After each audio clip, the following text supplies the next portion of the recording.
আসসালামু আলাইকুম।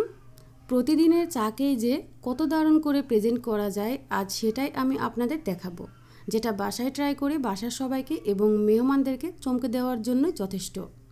তৈরি করছি লেয়ার চা, তাও আবার খুবই সহজ উপায়ে। আশা করছি আপনি এক দেখাতেই বাসায় বানিয়ে ফেলতে পারবেন। আর চা খেতে খেতে অবশ্যই কিন্তু আমার চ্যানেলটি সাবস্ক্রাইব করবেন। চাটা তৈরি করার জন্য প্রথমে দুধটাকে জাল করে নিতে হবে। একটা প্যানের মধ্যে মিডিয়াম আঁচে 1.5 কাপ পরিমাণ দুধ নিয়ে নিচ্ছি। আর অবশ্যই ফুল ক্রিম দুধটা নিতে হবে। দুধটা যখন বলক চলে এসেছে তখন স্বাদ অনুযায়ী চিনিটা দিয়ে দিচ্ছি।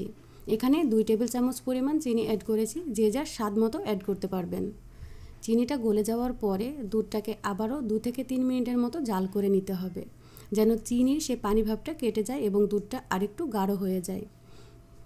দুধটাকে এখন নামিয়ে নিয়ে একটা পাত্রের মধ্যে আমি ঢেলে নিচ্ছি। এই দুধটাকে এখন আমি একটা হ্যান্ড বিটার দিয়ে বিট করে নেব। কিছুক্ষণ 2 হাত দিয়ে ঘুরিয়ে একটু সময় নিয়ে যদি বিট করেন, উপরে খুব সুন্দর একটা ফোমি ভাব চলে আসবে।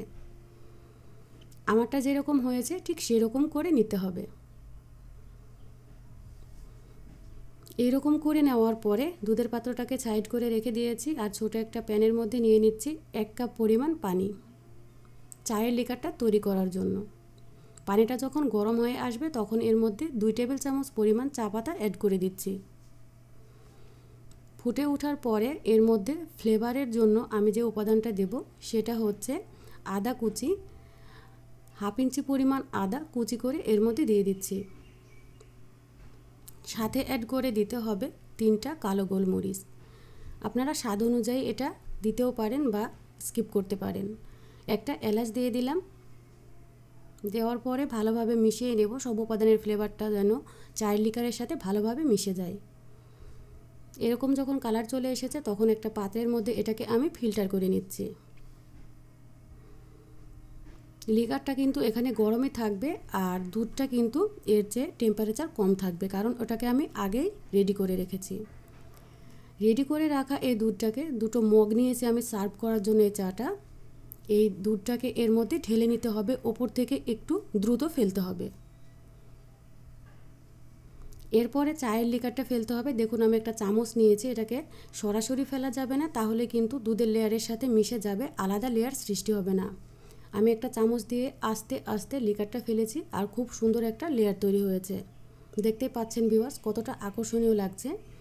আপনারা লেয়ারটা আর একটু মোটা করতে চাইলে বেশি পরিমাণে লিকার অ্যাড করতে পারবেন।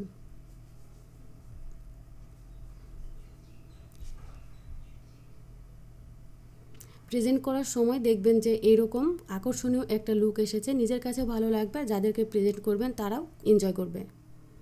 আশা করি এক দেখাতেই আপনারা বাসায় তৈরি করতে পারবেন। খুবই মজাদার এই চাটা।